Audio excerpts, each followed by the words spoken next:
Initiating moisture.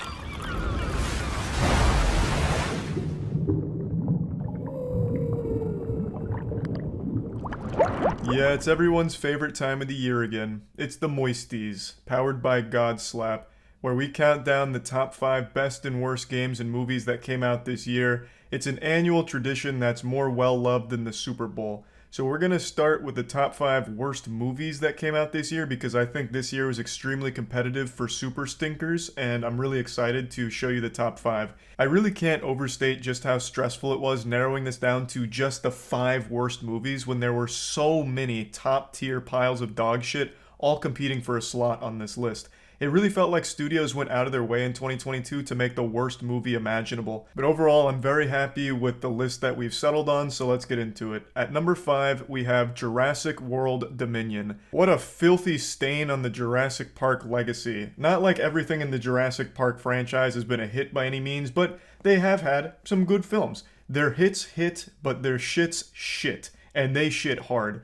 None harder than Jurassic World Dominion, though. I think this is the lowest point for the entire franchise, and I quite honestly couldn't think of a worse plot to send this out on. It is horrible top to bottom. The only good thing about Jurassic World Dominion is its visuals and its action scenes. And not even all of its action scenes, just certain sequences I think they did a great job on, but aside from that, there's nothing to like here. But by far the most offensive part of Jurassic World Dominion is how boring it is.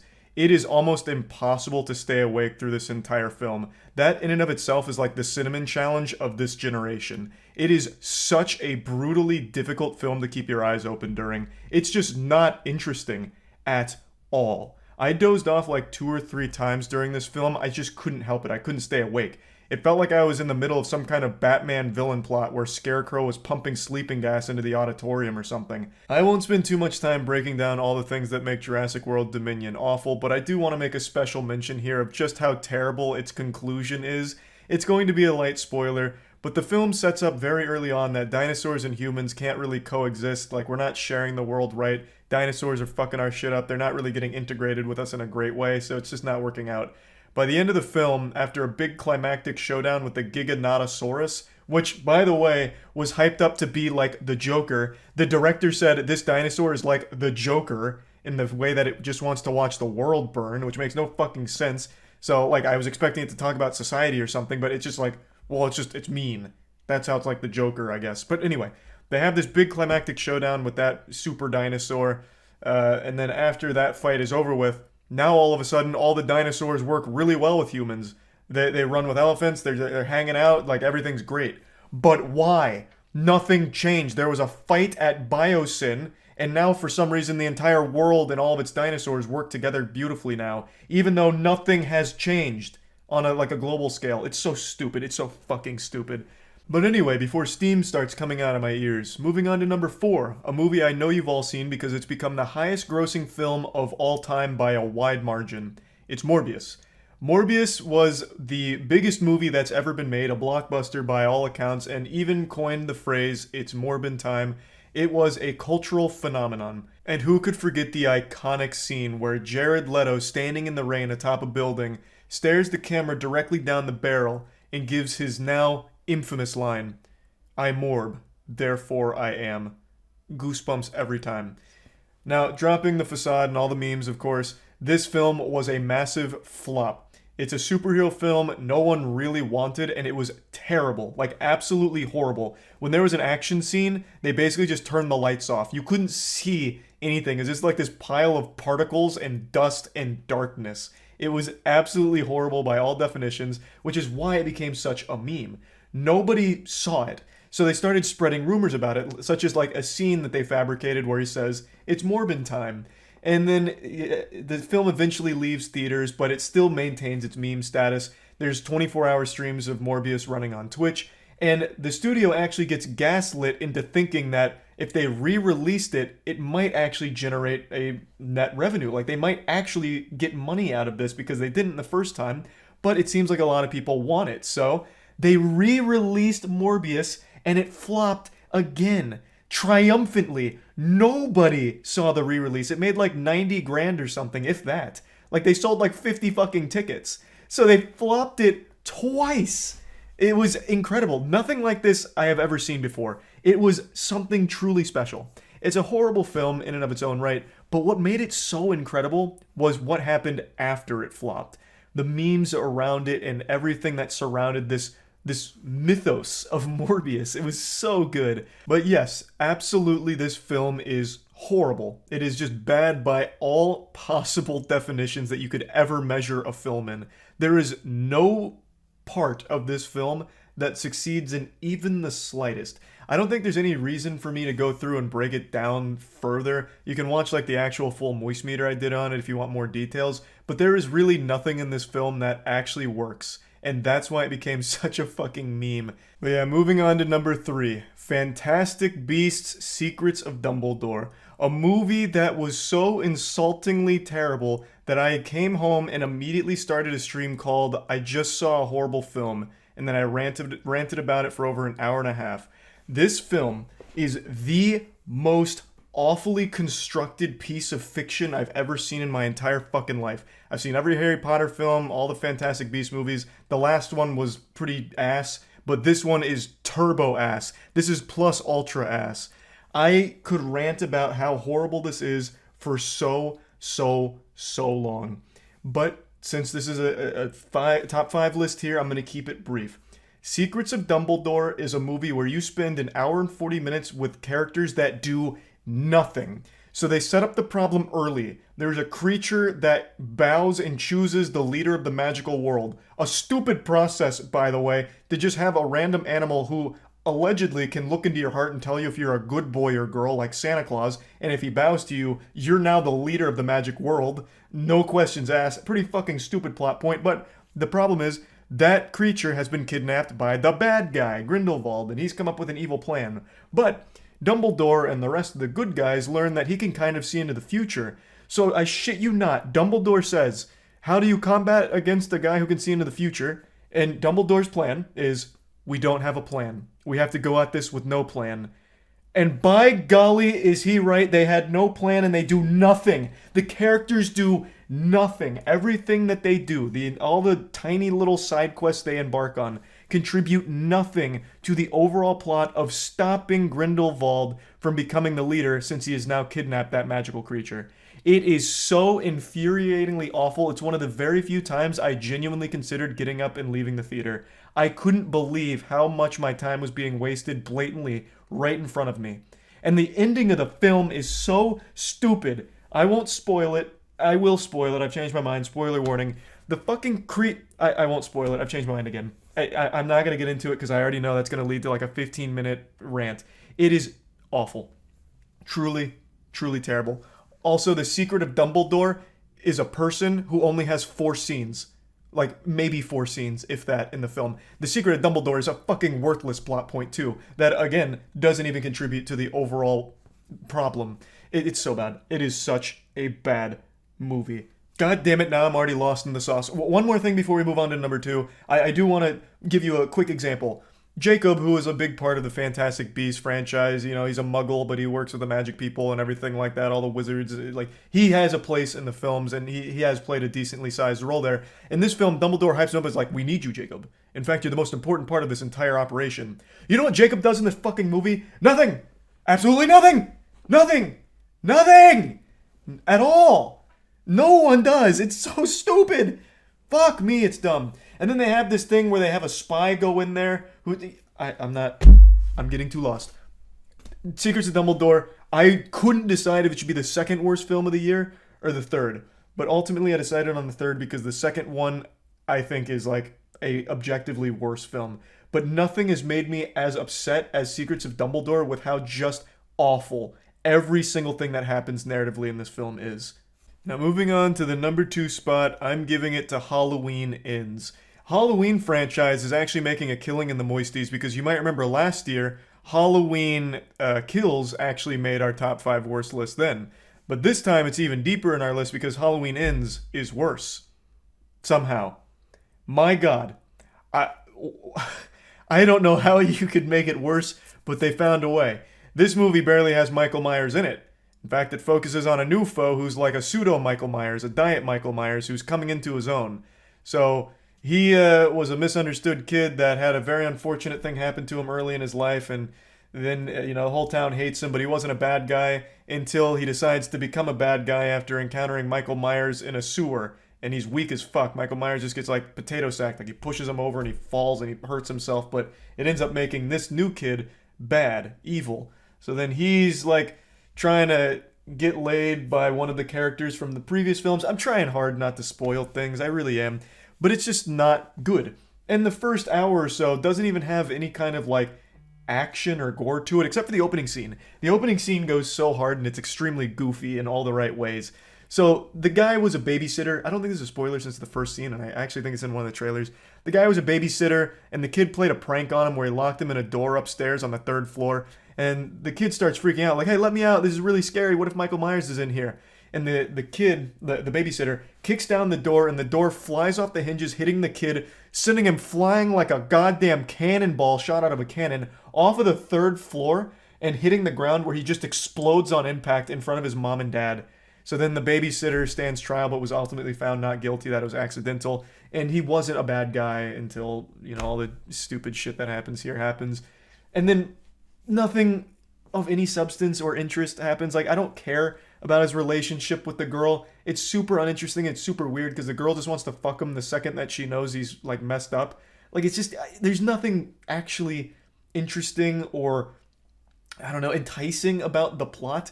Like, when you're watching a Halloween film, you're watching it because you want to see Michael Myers fuck shit up. You want to see people fighting and, knives and gunshots. It's anything interesting, and you don't get that with Halloween Ends until, like, the very end of the movie, and even then it's not that creative. They have a couple of interesting moments that they do decently well, and the final fight between Jamie Lee Curtis and Michael Myers is well done. I did actually appreciate that. But I mean, fuck, it doesn't justify the other, like, hour and whatever we just spent of going on this meaningless, uninteresting journey with a character that it's actually hard to care about. So, just a really, like, wet fart conclusion to the new Halloween trilogy that I really think they dropped the ball on. Now, as a special little treat here, we're going to do some dishonorable mentions. I actually wanted second place on this list to be a 3-way tie, because they're all 3 absolutely terrible horror movies, but Jackson said it'd be better just to choose the worst one and then do the other 2 as dishonorable mentions, so we're playing by his rules. The first dishonorable mention that I'd like to put here is the new Chainsaw Massacre movie, the new Texas Chainsaw Massacre film. The reason this one's on here is because it's absolutely horrible. I'm sure you've seen the now infamous scene from the movie where Leatherface is on the party bus and everyone's filming him for the Instagram lives and like, bro, you're gonna like cramp our style on this party bus. Why do you have a chainsaw, bro? And then he just starts chopping people up and they're like, oh my god, my arm, and he's chopping me with the chainsaw. It's a terrible, horrible scene that's indicative of the quality for the entire film. But I will make the argument that it is almost self-aware in its silliness for at least some scenes. There are some extremely over-the-top, goofy gore moments where, like, Leatherface will push someone and they fall and, like, all of a sudden 5 limbs shoot off of their body, like, out of nowhere. Like a Mr. Potato Head, when all they did was, like, fall down. And then he'll, like, stomp on their head and, like, 15 brains all shoot out of their eyeballs. Like, there are really enjoyable moments for that film, even though overall it's bad. Like, by all possible means and definitions, it's just bad. Now, for this film, though, I will spoil the ending here because it is baffling. So, they think they've defeated Leatherface. They think they've finally killed him because every horror movie has that trope, that little bait and switch. So, in the end, the main girl and her sister are in a self-driving vehicle, and they're talking like, man, what a relief. He's finally dead. We can go home. And as the self-driving vehicle's about to take off, Leatherface comes out of nowhere and grabs the main girl's sister, and then he takes her by the hair, and he cuts her head off with the chainsaw as the main girl looks on out of the sunroof from the self-driving car and screams, "No!" as the car drives itself home. And then Leatherface is, pumping the chainsaw up and the credits roll. It's so silly. Now, safely securing another dishonorable mention is The Grim Cuddy. This is a horror movie I was very excited to see. It's a Hulu original, and it looked absolutely atrocious just from the trailers. So I was excited. I thought it was going to be fun bad, but I did not get a fun bad experience in the slightest. It's actually just kind of insufferably bad. It really preaches about like cell phones being evil, like we don't like cell phones, boo, cell phones not good. Like the parents are taking away cell phones because there's the Grim Cuddy going around, the Grim Cuddy challenge or whatever. And it's all based on like that Momo stuff from a few years back where like Momo tells you to punch yourself in the face. And parents are like, holy fuck, Momo's making my kids punch themselves in the face. So they made a whole movie about it called The Grim Cuddy, where the Grim Cuddy tells you to hurt yourself. Parents freak out. It makes the Grim Cuddy hysteria spread all over the place. And it's just dumb. Holy shit, it's just dumb. This one I don't know if I want to spoil anything from, because this one's just like a really short movie that if you like bad horror movies, you might find something enjoyable about the awfulness of it. So I won't spoil too much of it, but just watch a trailer and I think you'll already get a really accurate impression for how the whole film plays out and how the whole film is. There's nothing to really like about it other than the cheesiness of it. So yeah, Grim Cuddy safely at that number 2 awful worst movie of the year spot. And now number 1, the worst movie of the year. And I would actually make an argument, perhaps one of the worst movies ever made, but in all the right ways. Moonfall. A movie that really just took control of my soul. I saw it, came home, and then made like a 30-minute, unfiltered, unstopped, uncapped, unhinged rant about Moonfall. Moonfall is a disaster film about the moon, mysteriously falling out of orbit and crashing towards the Earth, which would be the end of all life on the planet. And while it sounds like a simple premise, the amount of shit that happens in that film, with the amount of crazy, absolutely unpredictable plot twists and developments, would have your head spinning.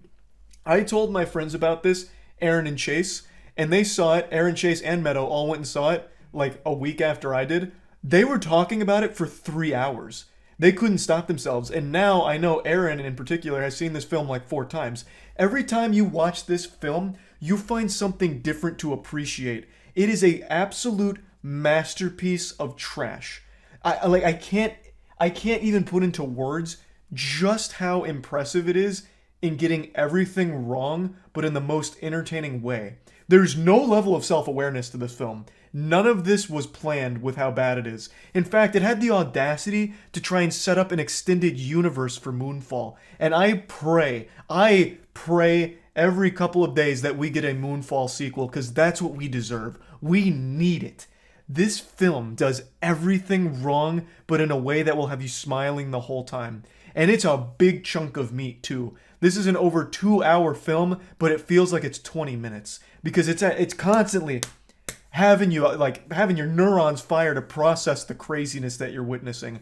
Moonfall is the best bad movie ever made. And I don't say that lightly. I've seen every Neil Breen film. I've of course seen The Room. I've seen every notably awful pile of trash that's ever been made, and nothing even comes close to Moonfall. I cannot stop preaching about the beauty of this film. I do it on stream all the time. It is my go-to answer for what's the worst movie I've ever seen, Moonfall, and I always make sure to say, but in the best way. It is the perfect bad film, and I have never had so much fun watching a movie. I love Moonfall, but it is absolutely the worst film of 2022 and potentially the worst film of all time. So yeah, that concludes the top 5 worst movies of 2022. Please make sure to check out GodSlap. It's our comic series. Go to godslapbook.com to pick yourself up a copy, or you can download it digitally. Hey guys, Jackson here. You've now seen the absolute worst creativity has brought humanity. Now it's time to check out the best. GodSlap. This is a comic book series created by Charlie, myself, Matt, and Danny. We're super excited to announce issue 2 is out there in the world right now. This one's written by myself and world-renowned comic book author Aubrey Citizen. This world, the story, this series means so much to myself and Charlie. There's just been like an overwhelming amount of passion and multiple years now put into it. And we just can't wait to see more and more of you reading what we've created here. You can snag some awesome limited edition variant covers right now as well over at godslapbook.com that will never ever be restocked ever again. You'll be owning a piece of GodSlap history with them. We've also got our first merch drop, beanies, t-shirts, jackets, and a novelty glove, which all just look fucking awesome. Really fun stuff there. You can go check them out at godslapbook.com as well. Right now, the best way to get into GodSlap is the bundles, running through until December 25th. You can save a bit of money and get the Elite Edition, which includes all 4 covers of GodSlap Issue 2, a copy of Issue 1 as well, and an Issue 2 poster, and the GodSlap tee as well, all for $99. You even get Issue 1 and 2 digital copies thrown in there as well. It's the best bang for your buck option if you want to own every single cover from Issue 2. There's other bundles available on godslapbook.com as well, so go check them out and see what you can find. Just on a personal note, I just want to thank you for supporting GodSlap. If you've already picked up a copy, it means so much to the team and myself and Charlie to have you on this adventure with us, and we can't wait to show you what we have in store in 2023 for GodSlap. Check out the video linked in the description for a full recap of Issue 1 narrated by Charlie, and also a brand new animation created by Sakasi Studios for Issue 2, showing off the series antagonist DeFister. Seriously, thanks again, and we sincerely hope you love GodSlap as much as we do. Thanks.